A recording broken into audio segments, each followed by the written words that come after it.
Hello दोस्तों, आप सभी लोगों का आपका अपना चैनल एमआर बेस्ट एजुकेशन में एक बार फिर से स्वागत है। तो चलिए, आपको स्पष्ट रूप से ये फिगर दिखाई दे रहा होगा, जहां देख रहे हैं लिखा है बिहार विद्यालय परीक्षा समिति पटना द्वारा आयोजित नए पैटर्न। ठीक है, यानी नए पैटर्न, परीक्षा का नया pattern 50% objective plus 50% subjective question के साथ नए मॉडल पेपर पर पूर्ण आधारित एवं ये प्रकाशन है। एनसीईआरटी पैटर्न है 2023, model paper subjective plus objective class 12th, यानी ये आर्ट्स के लिए है। ठीक है, तो चलिए हम इसका तैयारी करते हैं। सभी बच्चे इंटरनेट द्वारा जो जारी किया गया है उसका तो लगभग 90% बच्चे तैयारी कर चुके होंगे, लेकिन केवल उसी से हमारा नहीं होगा। और भी जैसे ये A1 हो गया, ब्रिलियंट हो गया, 2-3 तरह की और भी प्रकाशन है जो हमारे लिए बहुत ही यूजफुल साबित होती है। तो चलिए हम इसको शुरू करते हैं। तो आज पहला सेट हम लोग देखेंगे सब्जेक्टिव प्लस ऑब्जेक्टिव। तो चलिए देखते हैं। सेट नंबर 1 आपका इतिहास का है। तो इसमें आप लोग को स्पष्ट रूप से थोड़ा दिखाई दे रहा होगा, थोड़ा सा धुंधला कभी कभार होगा, तो उस पर थोड़ा सुनिएगा ध्यान से आप लोग, ठीक है ना। तो मॉडल पेपर 1 ये परीक्षार्थियों के लिए निर्देश है। आप लोग निर्देश पढ़ सकते हैं कि परीक्षार्थी ओमर उत्तर पत्रक पर अपना प्रश्न पुस्तिका क्रमांक 10 अंकों का अवश्य लिखें। ये जो निर्देश है आप लोग पढ़ लेंगे, ठीक है। ये यहाँ पर खंड अ में चलते हैं तो कह रहा है प्रश्न संख्या 1 से 100 तक वस्तुनिष्ठ प्रश्न है, जिसके 4 विकल्प दिए गए हैं, जिनमें से एक सही है। आपको 100 वस्तुनिष्ठ प्रश्नों में से किन्हीं 50 प्रश्नों का ही उत्तर देना है। ठीक है, आपके द्वारा चुने गए सही विकल्पों को ओमर शीट पर चिन्हित कर देना है। तो 100 में से आपको 50 को वहां रंगना है, लेकिन यहाँ हम 100 में 100 देखेंगे और आप लोग लास्ट में कमेंट में जरूर बताइएगा कि 100 में आपका कितना स्कोर जा रहा है। तो चलिए शुरू करते हैं। पहला हमारा क्वेश्चन है मोहनजोदड़ो की खोज 1922 में किसने की। तो 1922 में मोहनजोदड़ो का खोज किसने किया था? दयाराम शाह ने कि राखल दास बनर्जी। तो इसका सही जवाब क्या होगा? ऑप्शन नंबर बी, यानी राखल दास बनर्जी। ठीक है, चलिए 2 नंबर देखिए, ये हम लोग प्रैक्टिस के तौर पर देखते हैं, थोड़ा जल्दी जल्दी में हम लोग चलेंगे। ठीक है, चलिए दूसरा प्रश्न है मोहनजोदड़ो किस भाषा का शब्द है। तो मोहनजोदड़ो किस भाषा का शब्द है? तो सिंधी भाषा का शब्द है। किस भाषा का शब्द है? सिंधी, यानी ऑप्शन नंबर आपका बी होगा। तीसरा है कालीबंगन कहाँ स्थित है। तो कालीबंगन राजस्थान में स्थित है, यानी तीसरा का क्या होगा? तीसरा का आपका डी होगा। चौथा देखिए क्या कह रहा है। चौथा आपका है कि सिंधु घाटी सभ्यता में हल का प्रमाण किस स्थान पर मिला है। तो हल का प्रमाण कालीबंगन में मिला है, ऑप्शन नंबर डी होगा, यानी तीसरा और चौथा का क्या होगा? डी होगा। पांचवा देखिए समुद्रगुप्त की तुलना किस यूरोपीय शासक से की जाती है। तो समुद्रगुप्त की तुलना किस यूरोपीय शासक से की जाती है? तो इसका सही जवाब क्या होगा? ये ऑप्शन नंबर बी जो देख रहे हैं, नेपोलियन, यानी नेपोलियन से समुद्रगुप्त की तुलना नेपोलियन से की जाती है। अगला प्रश्न है अपने स्वयं के खर्चे से सुदर्शन झील की मरम्मत किसने कराई थी। तो इसका सही जवाब क्या होगा? अशोक, कनिष्क, रुद्रदमन, स्कंदगुप्त। इसका सही जवाब ऑप्शन नंबर डी होगा, स्कंदगुप्त। 7वां नंबर है पाटलिपुत्र नगर की स्थापना किस नदी के संगम पर की गई थी। तो पाटलिपुत्र नगर की स्थापना किस नदी के संगम पर की गई थी। तो इसका सही जवाब क्या होगा? गंगा, सोन, पुनपुन, सभी के संगम पर। ठीक है, इसका ऑप्शन नंबर डी होगा। 8 नंबर प्रश्न है इंडिका के लेखक कौन है। इंडिका के लेखक कौन है? ऑप्शन आपके पास है कौटिल्य की मेगास्थनीज। इसका सही जवाब बी ही होगा, मेगास्थनीज। 9 नंबर है अशोक किस वंश का शासक था। तो अशोक किस वंश का शासक था? नंद, गुप्त, मौर्य और शुंग। तो अशोक किस वंश का शासक था? तो इसका सही जवाब क्या होगा? मौर्य वंश का शासक था। ठीक है, चलिए 10वां है द्रौपदी किसकी पत्नी थी। द्रौपदी किसकी पत्नी थी? अर्जुन की, भीम की, नकुल की, इन सभी की। तो ऑप्शन नंबर क्या होगा? इन सभी की, यानी डी होगा। 10 नंबर है अभिमन्यु किसका पुत्र था। तो अभिमन्यु किसका पुत्र था? सब लोग जानते हैं अर्जुन का पुत्र था। 11 हो गया। 12 नंबर देखिए, 12 नंबर आपका क्या है? महाभारत के लेखक कौन है। महाभारत के लेखक कौन है? तो वाल्मीकि है, मनु है, वेद व्यास है, तो ये महर्षि वेद व्यास है। ठीक है। अगर कोई क्वेश्चन अगर हमसे कोई भी गलती हो जाता है तो आप कमेंट में ज़रूर बताइएगा, ठीक है, कि कौन सा क्वेश्चन हमसे गलती हुआ है, क्योंकि हमसे भी मिस्टेक कभी हो सकता है किसी सेट में 1-2 क्वेश्चन से। ठीक है ना। चलिए 13 नंबर है, गौतम बुद्ध को ज्ञान की प्राप्ति कहाँ हुई थी? बोध गया में, पटना में, दिल्ली में, राजगीर में। तो इसका सही जवाब क्या होगा? बोध गया, ऑप्शन नंबर ए। 14 नंबर देखिए, त्रिपिटक किस धर्म से संबंधित है? त्रिपिटक किस धर्म से संबंधित है? जैन से, बौद्ध से, हिंदू से, शैव से। तो ये बौद्ध से होगा ना, ऑप्शन नंबर बी होगा। 14 का क्या होगा? बी होगा। अकबरनामा के लेखक कौन है? अकबरनामा के लेखक कौन है? तो इसका सही जवाब क्या होगा? अबुल फजल, यानी ऑप्शन नंबर ए ही होगा। ठीक है ना। चलिए 16 नंबर है, तंबाकू पर किस शासक ने प्रतिबंध लगाया था? तंबाकू पर किस शासक ने प्रतिबंध लगाया था? अकबर, बाबर, जहांगीर। तो इसका सही जवाब यही जहांगीर होगा, यानी तंबाकू पर किस शासक ने प्रतिबंध लगाया था? जहांगीर ने। 17 नंबर है, कुतुब मीनार का निर्माण किसने आरंभ किया? किसने आरंभ किया है कह रहा है? Ibn Battuta, Alauddin Khilji, Qutubuddin Aibak. तो इसका ऑप्शन नंबर सी होगा। 17 का क्या होगा? सी होगा। 18 नंबर देखिए, हुमायूं का भाई कौन था? हुमायूं का भाई कौन था? तो कामरान था, अस्करी था, हिंदाल था, इनमें से सभी। तो 18 का ऑप्शन नंबर होगा डी, यानी इनमें से सभी। हुमायूं का भाई कामरान भी था, अस्करी भी था, हिंदाल भी था। 19 नंबर, भारत का प्रथम मुगल सम्राट कौन था? तो भारत का मुगल सम्राट कौन था? तो प्रथम मुगल सम्राट तो बाबर था ना, यही ना मुगल वंश का नींव डाला था। 20 नंबर है, तुजू के बाबरी किसने लिखा? तुजू के बाबरी किसने लिखा? बाबर, फैजी, अबुल फजल, हुमायूं। तो ऑप्शन नंबर ए होगा, तुजू के बाबरी किसने लिखा था? बाबर लिखा था। 21 नंबर देखिए, दीन इलाही किससे संबंधित है? दीन इलाही किससे संबंधित है? तो बाबर से, हुमायूं से, अकबर से, औरंगजेब से। तो इसका सही जवाब क्या होगा? अकबर से। अगला प्रश्न देखिए, अगला प्रश्न आपका है, विजयनगर साम्राज्य की स्थापना कब हुई? विजयनगर साम्राज्य की स्थापना कब हुई थी? तो ऑप्शन में क्या दिया है आपका? 1347 AD, 1325 AD, 1336 AD। तो इसका सही जवाब क्या होगा? 1336 AD। ठीक है ना। चलिए आगे हम लोग देखते हैं। आगे हमारा है, विरूपाक्ष मंदिर कहाँ स्थित है? विरूपाक्ष मंदिर कहाँ स्थित है आपको बताना है। तो विरूपाक्ष मंदिर कहाँ पर है? हम्पी में है, चिदम्बरम में है, बंगलौर में है, कि दिल्ली में है? तो इसका सही जवाब क्या होगा? बंगलौर में है। विरूपाक्ष मंदिर कहाँ पर है? बंगलौर में है। 24 नंबर देखिए, विजयनगर के शासक अपने आप को क्या कहते थे? विजयनगर के शासक अपने आप को क्या कहते थे? राय कहते थे, सामंत कहते थे? तो राय ही कहते थे, यानी ऑप्शन नंबर ए होगा। 25 नंबर है, विष्णु को अपनी पति कौन मानती थी? तो विष्णु को, एक मिनट, विष्णु को अपना पति कौन मानती थी? तो इसका सही जवाब क्या होगा? मीरा, अंडाल, कराईकल, इनमें से सभी। तो इनमें से सभी होगा। ये अंडाल वाला ज़्यादा बच्चे मारते हैं, लेकिन ये मीरा, अंडाल, कराईकल ये सब था। ठीक है ना। तो ऑप्शन नंबर इसका क्या होगा? डी होगा। 26 नंबर देखिए, 26 नंबर आपका प्रश्न है, 26 नंबर आपका प्रश्न कह रहा है, रामानंद के शिष्य कौन थे? रामानंद के, दिखाई दे रहा है ना?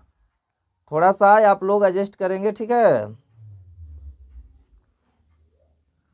देखिए 26 नंबर आपका प्रश्न कह रहा है कि रामानंद के शिष्य कौन थे? तो रामानंद के शिष्य ऑप्शन में क्या क्या है? रैदास, कबीर, धाना एवं पीपा, इनमें से सभी। तो इसका ऑप्शन नंबर क्या होगा? 26 का ऑप्शन नंबर ए होगा, रामानंद के शिष्य रैदास थे। ठीक है। 27 नंबर है कि निजामुद्दीन औलिया की दरगाह कहाँ है? निजामुद्दीन औलिया की दरगाह कहाँ है? तो दिल्ली है, अजमेर है, पंजाब है, कि बंगाल है? तो इसका सही जवाब क्या होगा? ए, निजामुद्दीन औलिया की दरगाह दिल्ली में है। ठीक है। 28 नंबर देखिए, इब्न बतूता किस देश का यात्री था? इब्न बतूता किस देश का यात्री था? ऑप्शन में है मोरक्को, मिस्र, तुर्की, ईरान। तो मोरक्को। इब्न बतूता किस देश का यात्री था? तो मोरक्को का था। अगला देखिए प्रश्न आप लोग, किताब उल रेहला में किसका यात्रा वृतांत मिलता है? किताब उल रेहला में किसका? तो इब्न बतूता का ना, ऑप्शन नंबर बी होगा। 30 नंबर कह रहा है इब्न बतूता किसके शासनकाल में भारत आया था? तो किसके शासनकाल में आया था? मोहम्मद बिन तुगलक के शासनकाल में ही आया था। ऑप्शन नंबर ए होगा। 31 नंबर है ब्रिटिश ईस्ट इंडिया कंपनी की स्थापना कब हुई थी? ब्रिटिश ईस्ट इंडिया कंपनी की स्थापना कब हुई थी? तो इसका सही जवाब क्या होगा? 1600 ईस्वी यानी 1600 एडी में। ये ऑप्शन नंबर ए होगा। 32 नंबर है संथाल विद्रोह का नेता कौन था?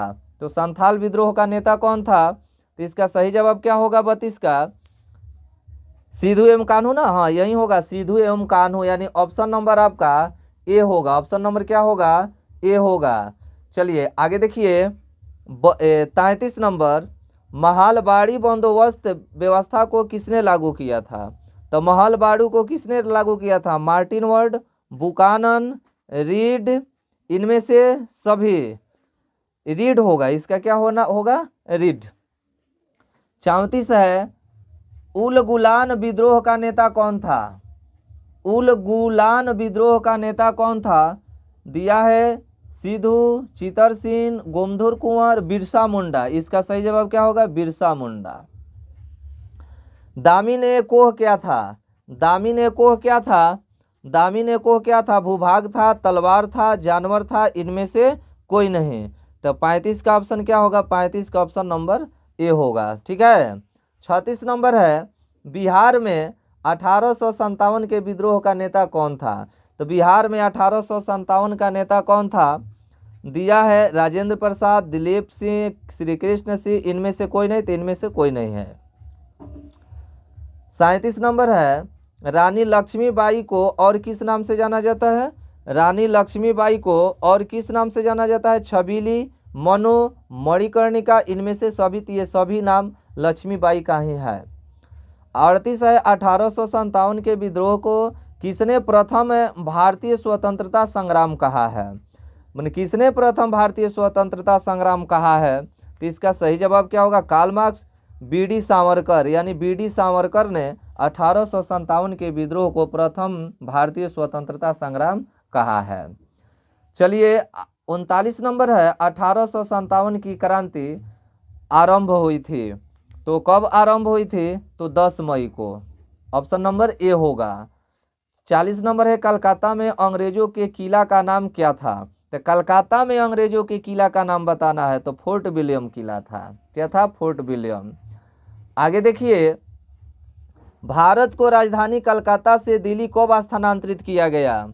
तो कब स्थानांतरित किया गया था? 1911 एडी में ना। चलिए 42 नंबर है पुर्तगालियों ने गोवा पर कब अधिकार किया था? तो इसका क्या होगा? 1509, 1510, ये 1510 होगा, 1510 एडी में। ठीक है ना। अगला है 43 वास्को डी गामा भारत कब पहुंचा था? वास्को डी गामा भारत कब पहुंचा था? 17 मई 1498 में, 17 मार्च 1498, 17 मई 1498 में था। 17 मार्च की 17 मई? तो 17 मई होगा। क्या होगा? 17 मई होगा। 44 नंबर क्वेश्चन है अखिल भारतीय स्तर पर पहली जनगणना कब हुई थी? अखिल भारतीय स्तर पर पहली जनगणना कब हुई थी? 1871 में, 1872, 1891, 1894।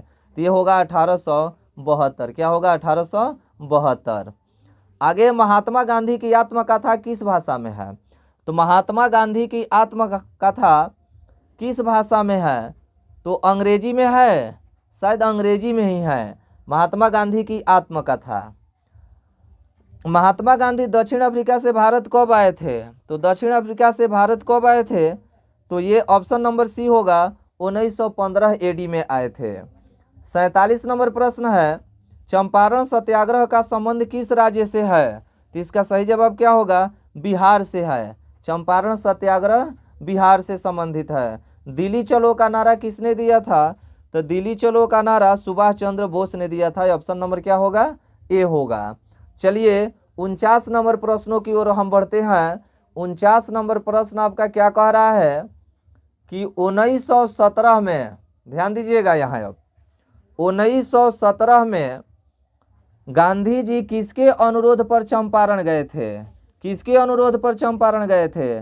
डॉक्टर राजेंद्र प्रसाद, अरविंद घोष, गोखले, राजकुमार शुक्ल। तो ये ऑप्शन नंबर डी होगा, राजकुमार शुक्ल। 50वां है, गांधी जी ने असहयोग आंदोलन किस वर्ष प्रारंभ किया? तो गांधी जी ने असहयोग आंदोलन किस वर्ष प्रारंभ किया था? तो इसका सही जवाब क्या होगा? 1920, यानी ऑप्शन नंबर ए होगा। 21 नंबर है, पूना समझौता किस वर्ष हुआ था? तो पूना समझौता किस वर्ष हुआ था? 1932 में, 1934 में, 1939 में कि 1942 में? तो इसका सही जवाब क्या होगा? 1932 में। पूना समझौता कब हुआ था? 1932 में। अगला है, सविनय अवज्ञा आंदोलन का आरंभ किसने किया? सविनय अवज्ञा आंदोलन का आरंभ किसने किया? तो ये महात्मा गांधी ने किए थे, ठीक है ना, ए होगा। 53 है, सुभाष चंद्र बोस भारतीय राष्ट्रीय कांग्रेस के अध्यक्ष कब बने थे? सुभाष चंद्र बोस भारतीय राष्ट्रीय कांग्रेस के अध्यक्ष कब बने थे? तो 1940 ईस्वी में, यानी 1940 एडी दिया है, ठीक है ना। 54 नंबर है, 1939 ईस्वी में फॉरवर्ड ब्लॉक की स्थापना किसने की थी? तो 1939 में फॉरवर्ड ब्लॉक की स्थापना किसने की थी? तो सुभाष चंद्र बोस ने की थी। ऑप्शन नंबर डी होगा। मुस्लिम लीग की स्थापना किस वर्ष हुई थी? मुस्लिम लीग की स्थापना किस वर्ष हुई थी? 1902 में, 1906 में, 1907 में कि 1919 में? तो इसका सही जवाब क्या होगा? इसका सही जवाब होगा ऑप्शन नंबर बी, 1906 ईस्वी में, ठीक है ना। ईस्वी सन को एडी दिया है। अगला है 56 नंबर, भारतीय राष्ट्रीय कांग्रेस की स्थापना कब हुई थी? भारतीय राष्ट्रीय कांग्रेस की स्थापना कब हुई थी? ऑप्शन आपके पास है 1885 एडी, 1888 एडी की 1920 एडी की 1905 एडी? तो इसका क्या होगा? इसका सही जवाब 1885 होगा, ठीक है। चलिए अब हम चलते हैं 57 की ओर। 57 नंबर क्या कह रहा है कि कैबिनेट मिशन किस वर्ष भारत आया था? कैबिनेट मिशन किस वर्ष भारत आया था? 1946, हाँ 1946 में ही आया था, ठीक है। ऑप्शन नंबर ए होगा।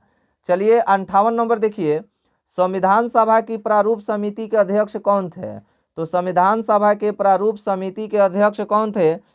डॉक्टर राजेंद्र प्रसाद, जवाहरलाल नेहरू। तो प्रारूप समिति के बी.आर. अम्बेडकर थे, ठीक है ना। कभी अस्थायी अध्यक्ष पूछता है तो याद रखेंगे डॉक्टर राजेंद्र प्रसाद, ठीक है। 59 नंबर, भारत को कब गणतंत्र घोषित किया गया था? गणतंत्र घोषित कब किया गया था? तो 26 जनवरी 1950 को गणतंत्र घोषित किया गया था। ऑप्शन नंबर ए होगा। 60 नंबर आपके पास प्रश्न है, स्वतंत्र भारत के प्रथम राष्ट्रपति कौन थे? तो doctor Rajendra Prasad. Option number D होगा। 61 नंबर, त्रिपिटक साहित्य संबंध है। तो त्रिपिटक साहित्य किस चीज से? बौद्ध धर्म से, ठीक है ना। चलिए ऑप्शन नंबर क्या होगा? बी होगा। अगला है, कनिष्क का राज्यारोहण हुआ था, माने राज्यारोहण कब हुआ था कनिष्क का? तो 62 का सही जवाब क्या हो जाएगा? क्या दिया है? 48 ईस्वी में, 78 में,